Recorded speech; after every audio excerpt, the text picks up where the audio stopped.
Minute का dictation है। 80 शब्द प्रति मिनट। Ready, start. बचपन जीवन का सर्वाधिक आकर्षक समय होता है।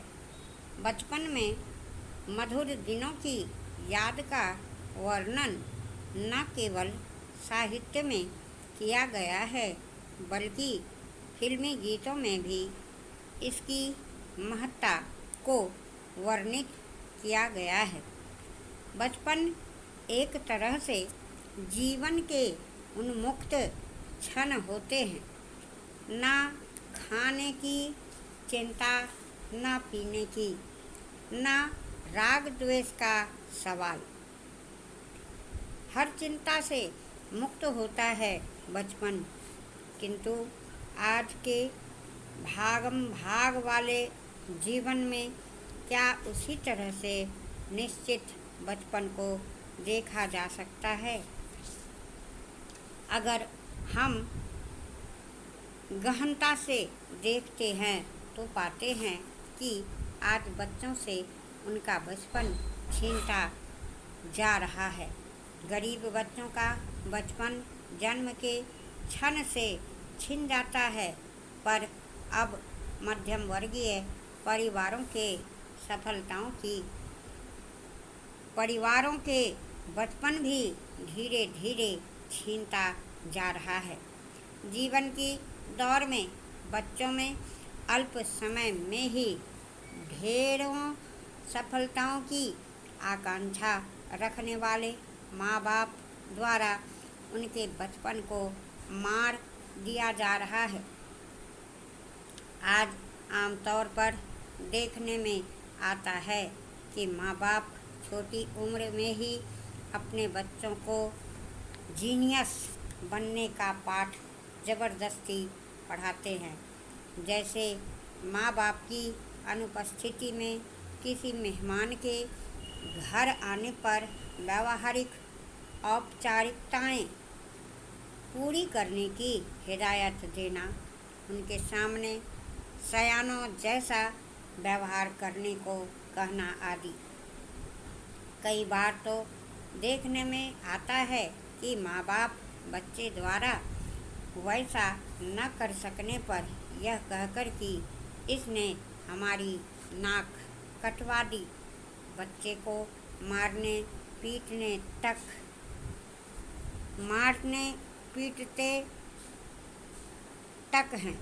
यह ठीक है कि बच्चों को किसी के घर आने पर स्वागत सत्कार की सीख देना चाहिए, किंतु बच्चे द्वारा वैसा न करने पर उसे मारना पीटना कहाँ तक उचित है?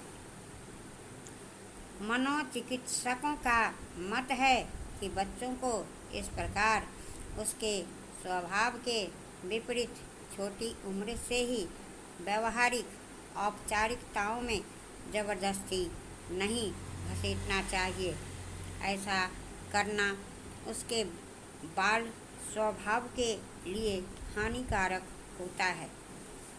बाल्यकाल में बच्चे में सामाजिक विचारों का अभाव होता है। वह स्वकेंद्रित होता है। उसे सामाजिक विचार दिए जाएं, यह गलत नहीं है। गलत तो इन विचारों और व्यवहारों को उसकी इच्छा के विपरीत थोपना है। बच्चे को कभी भी ज़बरदस्ती वयस्क बनाने का प्रयास करने के बजाय उसे अपने बचपन को बचपन की तरह ही जीने देना चाहिए। अक्सर माता पिता या अन्य अभिभावक बच्चे के अल्पायु में ही अधिक ज्ञान अर्जित करने की अपेक्षा रखते हैं। वे इसके लिए बच्चे को उसकी क्षमता के विपरीत बहुत कुछ सिखाने का प्रयास करते हैं। गोलीकांड की जांच करने आए केंद्रीय कार्य समिति के जांच दल ने अपने प्रतिवेदन में भी यही कहा कि प्रदेश पार्टी में अपराधी तत्वों को न केवल संरक्षण बल्कि प्रोत्साहन भी मिल रहा है। संदिग्ध चरित्र वाले लोग खुलकर बड़े नेताओं से सहायता पा जाता है। ये सारे अपराधी लोग जिन्हें सशक्त तथा समर्थ नेता पालते हैं, पार्टी में